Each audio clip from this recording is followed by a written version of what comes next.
একদম ছোট্ট থেকে আমার ভাই বোনেরা হচ্ছে বিড়াল দেখে দেখে বড় হচ্ছে, যার জন্য হচ্ছে ওরা এখন বিড়ালকে কোনো রকম ভয় পায় না আর ওদেরকে অনেক বেশি পছন্দ করে। এই যে আজকে হচ্ছে ও আমার বিড়ালের লেজ নিয়ে খেলা করতেছিল, মানে মেনলি ওর সাথে খেলা করতেছিল আর আমার বিড়াল ওকে কিছুই বলতেছিল না, কারণ ও একে তো রোজ হচ্ছে ব্যথা পাচ্ছিল না আর রোজ ওকে চিনে ভালো মতো, এর জন্য রোজও হচ্ছে আজিজাকে কিছুই বলতেছিল না। তো এখানে আজিজাকে আমি অনেক বেশি বকা দিচ্ছিলাম কেন হচ্ছে লেজের মধ্যে ধরছে আর কি।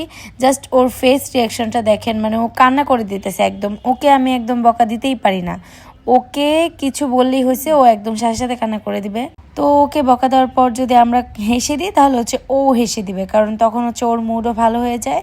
আর ওকে বকা দিলে এমনি ওর অনেক বেশি ঘিন, তো ও সাথে সাথে কান্না করে দেয়। ওকে মানে বকা দেওয়াই যায় না, দেখেন ওর ফেসের দিকে তাকানো যাচ্ছেই না। তো এই যে এখানে আমি হেসে দিছি, দেন ও হেসে দিছে, হেসে এখন আসবে আমাকে জড়ায় ধরবে।